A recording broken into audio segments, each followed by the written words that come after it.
Darkest greetings, horror, sci-fi, and 80s fantasy movie fans. Drew here from Horror, Sci-Fi, and Beyond, and we got the first video of the year, and you guys voted, and we got a tie for the 80s fantasy movie that you want to see me and Eric review, and the movies are Krull and Legend with Tom Cruise and Tim Curry as Satan, basically.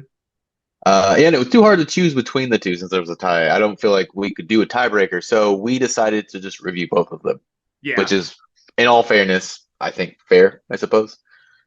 Which was a little hard because it was like two movies back to back. They're almost the same movie in some ways. Yeah, essentially. And then plus you can't beat a movie where like Tom Cruise basically has an orgasm over some damn unicorns. He does look very jovial around those unicorns. Very pleased. Before we get to the main part of the video, I got a couple things I want to do. First off, as a lot of you guys know, I'm a huge fan of the podcast, the Fear of God podcast.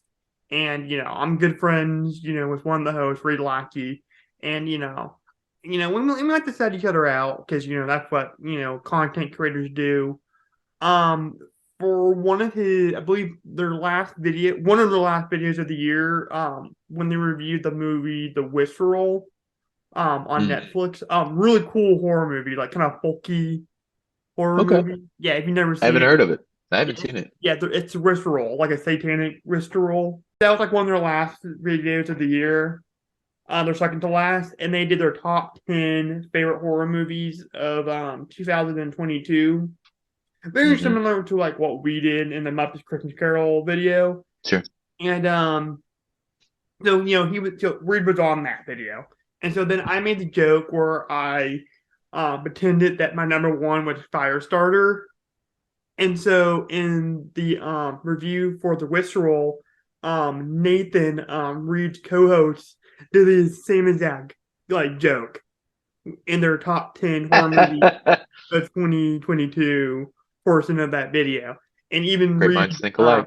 Sounded me out saying, yeah, Drew did a similar, I was just on the Muppets Christmas Carol review, and Drew did a similar joke. Yeah. I mean, great minds think alike. It's a solid reversal because at that moment you're just kind of like, oh, okay, right. Are you serious? I took you serious at the time. I was just like, okay, because I hadn't seen Firestarter. I've since started it and then now know that it's like really bad. The production part of it pretty good. Like the acting, okay. Good. And it's I hear the score is great. Score is great because it's a Carpenter. Like it competently made with like the effects and like what you said with the score. Sure. Like, I think the main problem is it's a script. The script is terrible. Like this is dull. It's very dull. Lame. I mean, they had all the elements there. Yeah. But anyways, anytime I can shout out, my friends over at the Fear of God podcast, I will. And that just gave me the opportunity because, he mentioned me, Reed mentioned me on the show. So, I'm gonna return the favor. Spread it around, spread the love around. Yeah. Send it back. Everyone go over there and watch it and like this video as well. So thanks for shouting me out, Mr. Lackey. So the second order of business needs to be taken care of before we get to the Krull and Legend review is I saw some more movies this year after we recorded the Muppets Christmas Carol review. Two of them I saw before or after that review, but before it got posted. So I have a whole updated list of my top 10 of 2022. So you're saying some things got kicked off, or they just got shuffled around? Okay. Yeah. You want to do the top 10 then? You want to do your full top 10 again? Yeah. So real quick, and I'll just go through, them. But real quick, I'm gonna do my honorable mentions. I Okay. totally forgot to put Doctor Strange in the Multiverse of Madness in my honorable Mm, mentions mhm, last time. I've already seen that movie, as when we recorded the last video. mhm, I just forgot to put it in here. And then a couple other movies I want to mention. Clerks 3. mm. Um, Pretty good, pretty funny movie. Okay. Just a lot of the jokes just kind of go on for too long. Yeah, Yeah. that's And fair. then Avatar 2, The Way of Water. Uh, technical technical Marvel Yeah. story's not as tight, I think. The story is non-existent. Like there's almost Oh, you no saw it? story. I did see it. I did see it. So that was I was trying to think. I was racking my brain before we started this. What sci-fi horror movies I've seen Mhm. recently. I watched Way of Water in theaters, and it's worth seeing in the theaters with everything, with all the 3D and the on a big screen and and good sound and all that sort of stuff. Right. But oh man, yeah, there is no story to this Mhm. thing. Like it is just like basically sky people show up, and this is not ruining anything. This happens in the first like 10 minutes of the movie.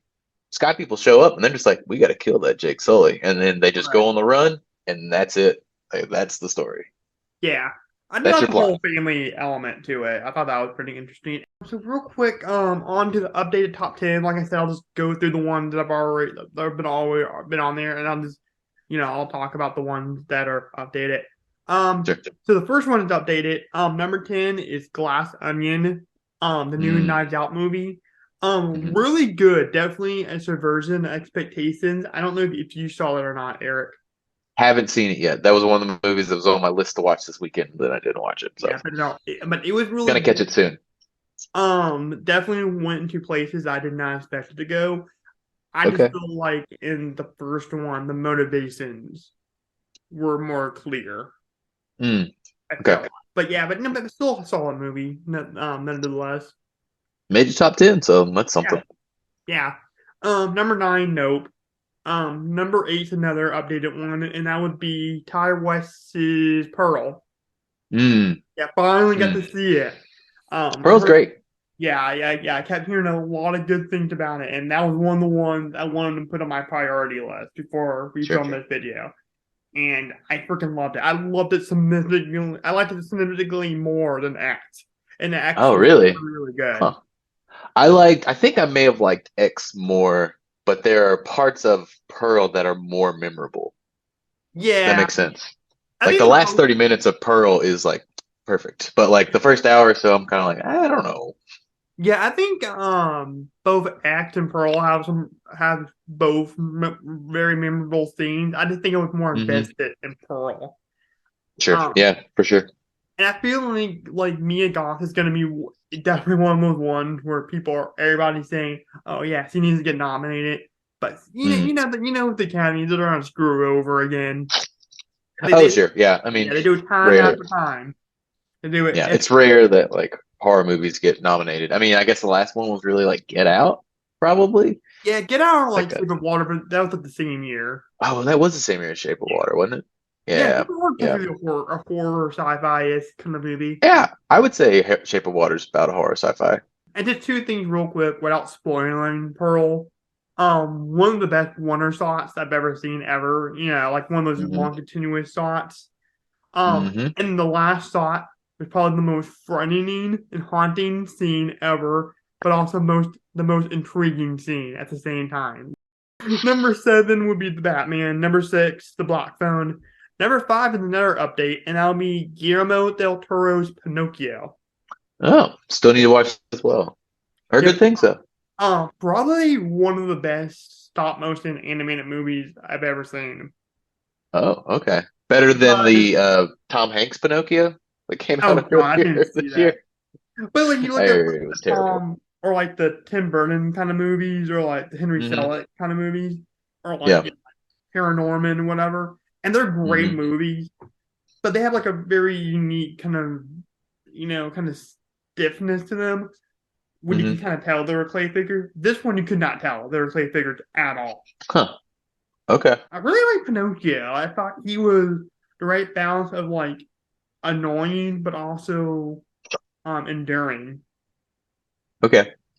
So yeah, I thought he was really good. And of course, it's Guillermo del Toro, so like it's gonna have to have Ron Perlman or Sure. Doug Jones, and Ron Perlman's in this movie.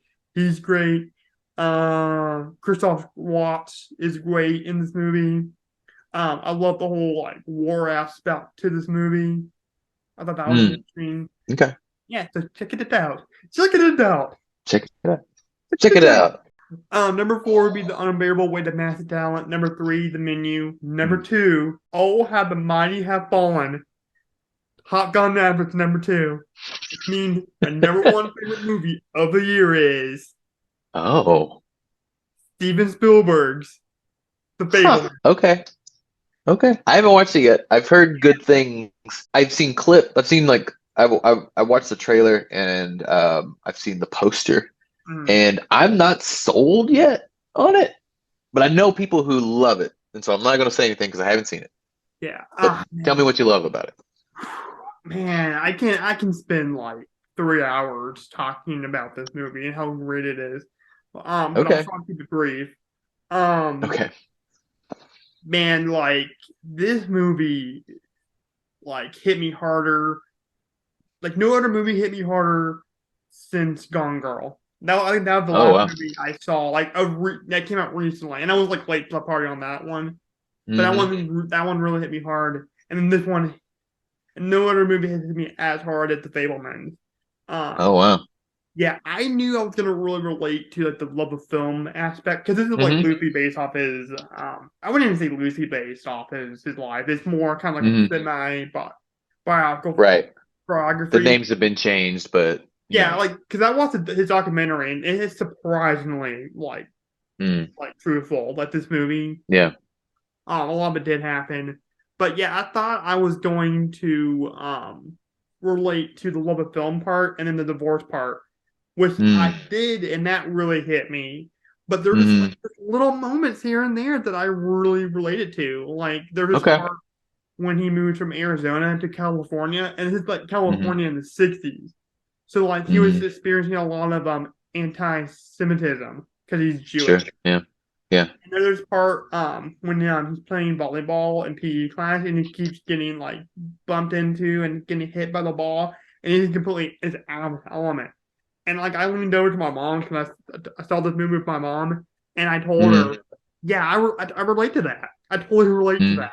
yeah. Yeah, because Okay. I was like that. So enough of my favorite movies of 2022. Let's talk about Krull and Legend. But since this is two different movies this time around, I don't know how you want to tackle it, Eric. How we're gonna tackle this? Yeah, because I don't know if you want to talk about each individual, like both movies separately, or I think we could probably just jump in and go like, what was your first experience with these? Have you seen these before? That sort of thing. Have you heard yeah, that about works. them? And then just go from there. Okay. I'll let you go first since you're the guest. So yeah, no, like, I had heard of Krull before, but I hadn't watched it. I didn't watch it as a kid, really. I'd seen like bits and pieces of it. I really didn't watch it till I was probably like a teenager at least. But I watched Legend a lot as a kid, like because it would come on like TNT all the time, and they would always show stuff, and it always looked amazing, but it always felt disjointed and weird to me, and I never could figure out what it was that was just off about it. But Tim Curry as Darkness, amazing, great. Just needs to be in the movie more. Like it is just and it's really like the problem with Kroll too. Like on a rewatch because I hadn't watched it in probably like 20 plus years. Hmm. Watching Kroll on a rewatch, like the monster in that movie shows up late. They don't use him enough, and then when they do use him at the end, like they just put some weird filters on him. I guess to really hide him, and they don't need to. He looks gnarly. He looks nuts. But yeah, completely underutilized villain on that one. Legend and Kroll are both have like very similar plots, like the save the princess trope. Right. But I There's just think the a performance and the makeup and the design of Lord of Darkness and Legend far makes up for the lack of screen time. maybe I don't know. Like he doesn't come Well, in till like 30 minutes in like he's an hour in the movie before that guy really shows up. yeah, when you He's in think like that about opening little prologue, but it, man, I wanted him from like the beginning this yeah, time around watching. I was just like, where's he coming? I want him in Well, yeah, now. you think about it, like Hannibal Lecter, like he's only in like 20 minutes of Silence of the Lamb, but he's still like That's super true. iconic. But he's sprinkled throughout though. That's the trick. Right, yeah, I got Like it.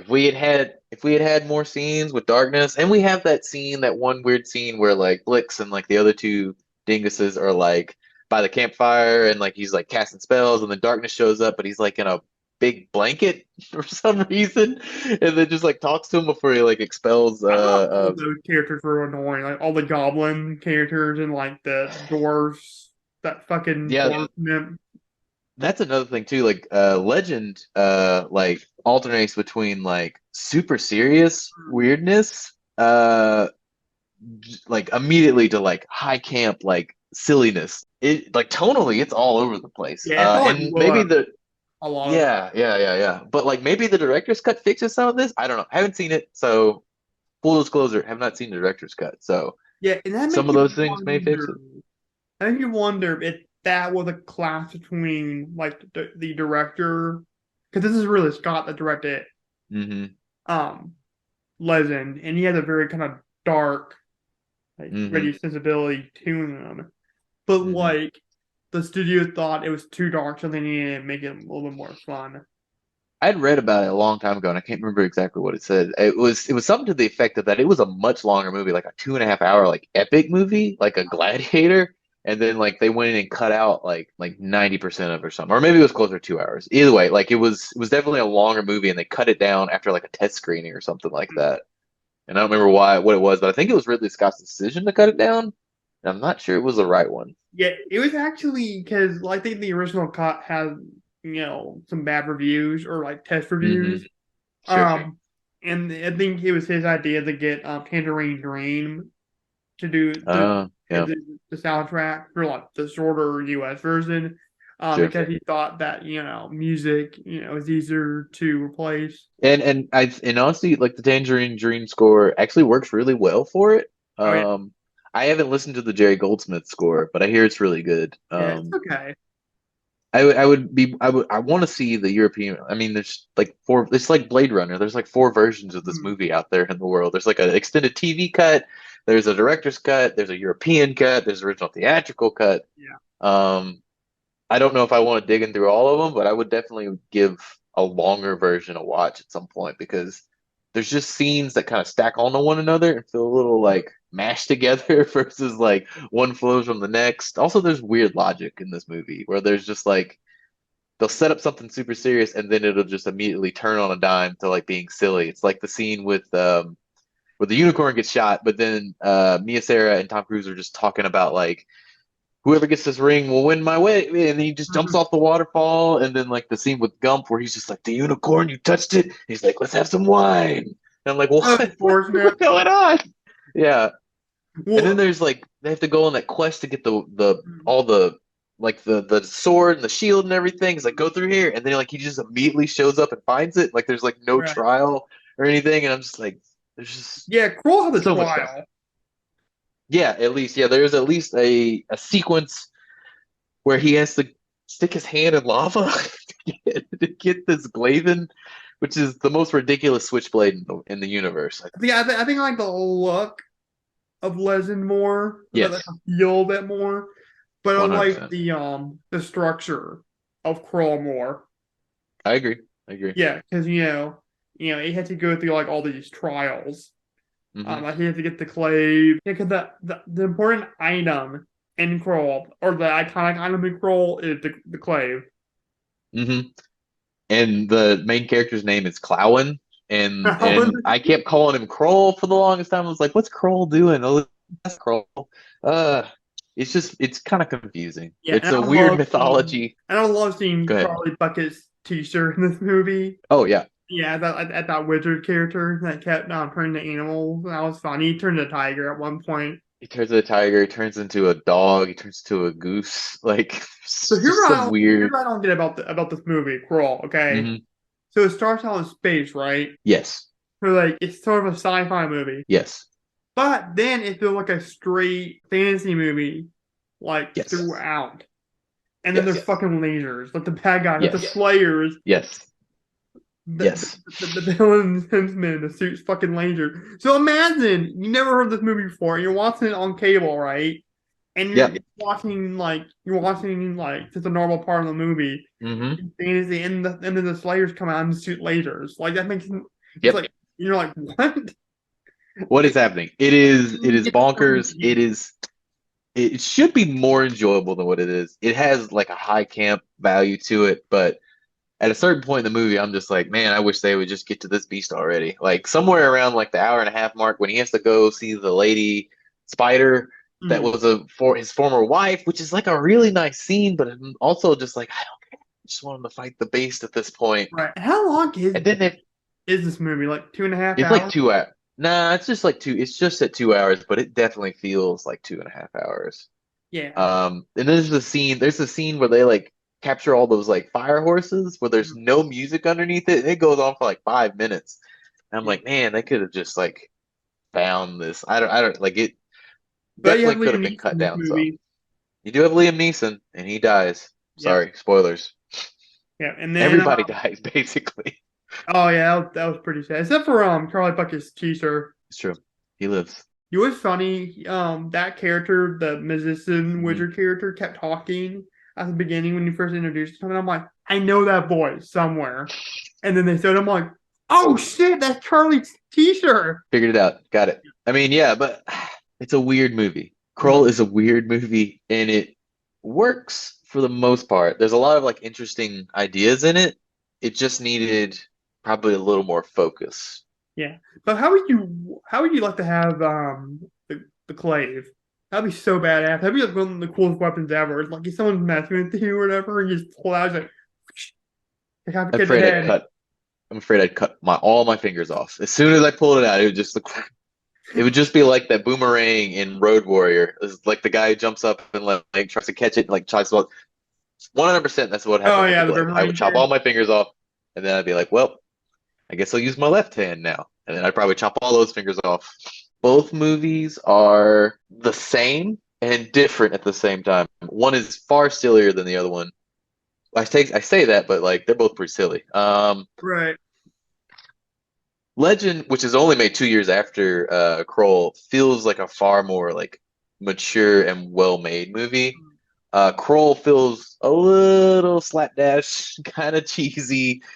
Some things work, some things don't work. Yeah, didn't the planet of Krull, especially when they're in the council, Hmm. did it remind like the council in the beginning, right? Did it remind Hmm. you of planet Doridian from Spaceballs a little bit?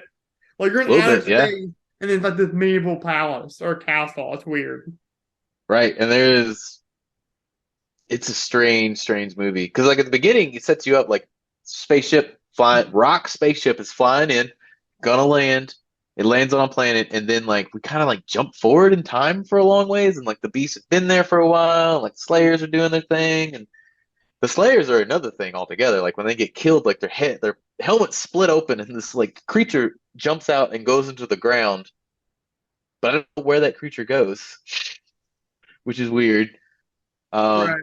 but yeah, Krull's a wild, wild movie. It's real silly, and you can laugh at it and enjoy it for the most part. It's just way too long. Like, you would have been really even cooler if, like, every time the Slayer show up, they actually play Slayer. The rights alone, they would never be able to afford. Oh yeah. Krull lost so much money. I will say the one thing about Legend that brings me back again and again is Tim Curry at the end. Oh yeah, for sure. Love some Tim Curry and darkness makeup and everything looks amazing. Like there's a shot whenever he comes out of like the mirror, mm, so good.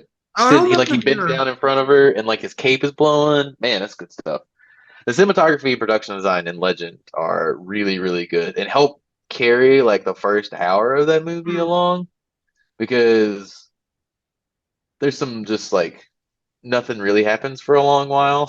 Right. like like they just kind of like are wandering around and asking like the same questions over and over until they find the the unicorn.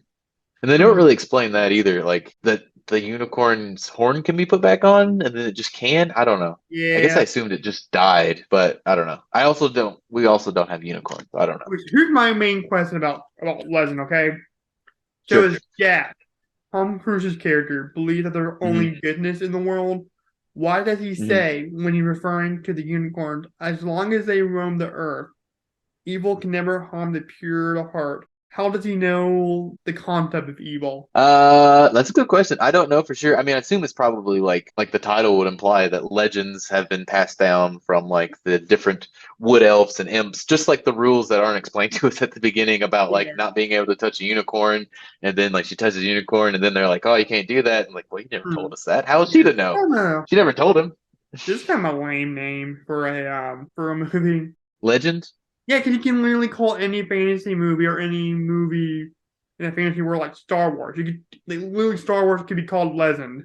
Sure. Yeah. I mean, I think it was originally titled like Legend of Darkness or Legend of the Darkness, which is a better title and kind of confusing if you don't know what the movie is. Like knowing that Tim Curry's character is called Darkness, it would be a little confusing. I think it's a better title than just Legend, which is pretty basic. It's the Yeah, most Lord of the Rings could basic. be called Legend because that's technically a legend.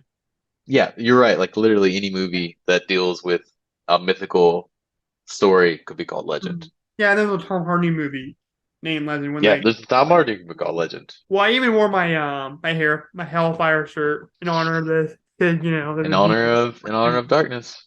Yeah. Yep. I mean, I would watch an entire movie just about darkness, Oh yeah. which is more than I can say about any of the characters from Krull. Yeah, I feel like I Legend kind of aged well as far as like people's perception of it and people's love of it.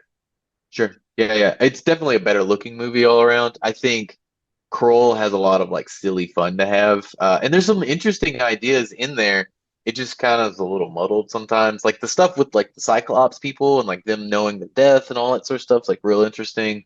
But I feel like they just talk about it, they just breeze over it, and then they're just like, "We're on to something else. Let's get on to Right. the next trial." Yeah, so I basically I think what we're saying is if they took the darkness and seriousness of Hmm. Legend and then like kind of more like the hero trial and like the kind of more like quests and side quest aspect of Krull, and kind of on together, you had the ultimate 80s fantasy film.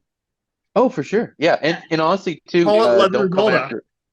Right. I mean, basically, and it's kind of what Legend is. Yeah, But also Cole kind of too, reminded it's me of like that a little bit too, because I remember in Zelda you had to like go around and do different quests. That's kind of the main kind of concept of sure. it. Yeah, yeah, yeah. And a lot of And games like again, we watched the theatrical cut. We didn't watch the director's cut. They make fix all of these things that we're complaining about that. in the director's cut, but we didn't watch it, so don't come Right. after us. But I even wrote that down when I was walking Kroll apart when he's trying to find the clave and he's climbing up that mountain.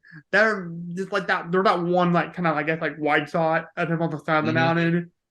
Completely reminded me of Breath of the Wild. But I hope you really enjoyed this video. I know I've been kind of quiet on my channel, but I've been on vacation and I need to watch, these movies, for this video, and I need to watch a couple more movies, update my top 10 list. So I've just been kind Sure. of busy with that. But I hope Same. you enjoy this video, despite it being our most sporadic video. So I don't know what the next video is gonna be. I don't it's either gonna be the M Night Shyamalan movie review video, or is it gonna be a The poll? Happening. Oh God. Well, it's gonna be like a more like iconic movie. Recent. Okay.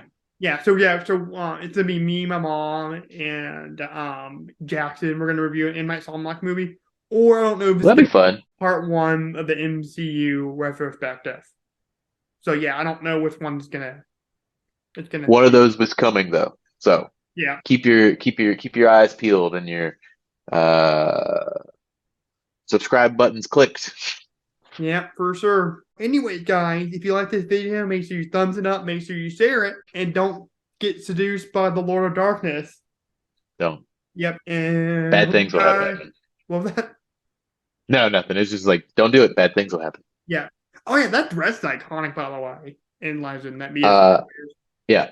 Also, was she a princess in that movie? They said early on that she was just like, "What are you doing here with us poor folks?" maybe I Right? don't remember. And now I'm just like, why is she so enthralled with like riches if she's like well to do? I don't know. The movie's weird.